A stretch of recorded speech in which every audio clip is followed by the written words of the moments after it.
দেখুন বন্ধুরা, আজকে হচ্ছে কাতল মাছ রান্না করবো। এটা সবার প্রথমে লবণ দেব, তারপর একটু হলুদ দিয়ে দেব। কড়াইতে তেল বসিয়ে দিয়েছি, সরষের তেল। এখানে হচ্ছে লবণ হলুদ দিয়ে এই মাছটাকে ভালো করে তেলটা গরম হয়ে এসছে বন্ধুরা। এখন মাছগুলো ছেড়ে দেবো।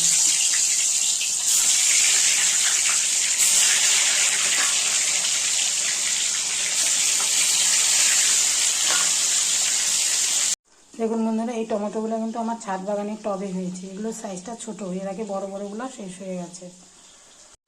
মাছের তরকারিতে যে একটা মশলা দেবো বন্ধুরা, সেটা হলো গোটা জিরা, আদা, কয়েকটা টমেটো আর কাঁচা লঙ্কা দিয়ে মিক্সিতে এটা পেস্ট করে নেবো। তার মধ্যে আরও গুঁড়ো মশলাও অ্যাড করব। এই যে মিক্সিতে আমার হচ্ছে মশলাগুলো পেস্ট করা হয়ে গেছে। এই যে বন্ধুরা, কাতল মাছটা আমার ভাজা হয়ে গেছে, একটু বেশ লাল লাল করে ভেজে নিয়েছি। এই তেলেই এখন বন্ধুরা এই আলুগুলো ভেজে নেব। এই যে বন্ধুরা, আলুগুলো আমার ভাজা হয়ে গেল, বেশ একটু লাল লাল করে ভাজা করে নিতে হবে।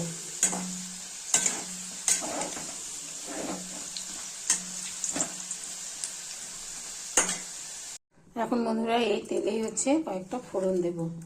একটু গোটা জিরা দেব, আর একটা শুকনো লঙ্কা, আর একটা কাঁচা লঙ্কা, দারচিনি, এলাচ, লং দেবো, লং আর দারচিনি দেবো। পেঁয়াজগুলো এর মধ্যে দিয়ে দেবো। গুঁড়ো মশলার মধ্যে দেবো বন্ধুরা লাল লঙ্কার গুঁড়ো, কাশ্মীরি লঙ্কার গুঁড়ো, ধনে গুঁড়ো, হলুদ, লবণ আর হচ্ছে গরম মশলার গুঁড়ো। ফোড়নটা আমার হয়ে এসছে বন্ধুরা, এখন মিষ্টি মশলাটা দিয়ে দেবো। এই গুঁড়ো মশলাগুলোও অ্যাড করে দেবো। মশলাটা কষানোর সময় বন্ধুরা ধনে পাতা অ্যাড করে দেবো। আলুগুলো যে ভেজে রেখেছি বন্ধুরা, সেই আলুগুলো দিয়ে দেবো।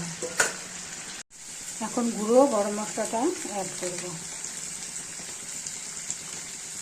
মশলাটা আমার কষানো হয়ে গেছে বন্ধুরা, দেখুন আলু দিয়ে তেল ছাড়ছে। এখন আন্দাজ মতন জল দিয়ে দেবো, ঠান্ডা হোক গরম হোক দিয়ে দেবো।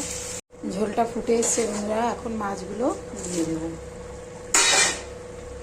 এই যে বন্ধুরা, কাতলা মাছের ঝোলটা আমার হয়ে এসছে, এখন এটা নামিয়ে দেবো। এই যে বন্ধুরা, কাতলা মাছের ঝোলটা আমার হয়ে গেছে। খুব সহজ পদ্ধতিতে আপনারা এইভাবে করে খাবেন বন্ধুরা, খেতে কিন্তু খুব স্বাদ হয়। আর যদি ভালো লাগে তাহলে কিন্তু অবশ্যই লাইক, শেয়ার, কমেন্ট করতে ভুলবেন না।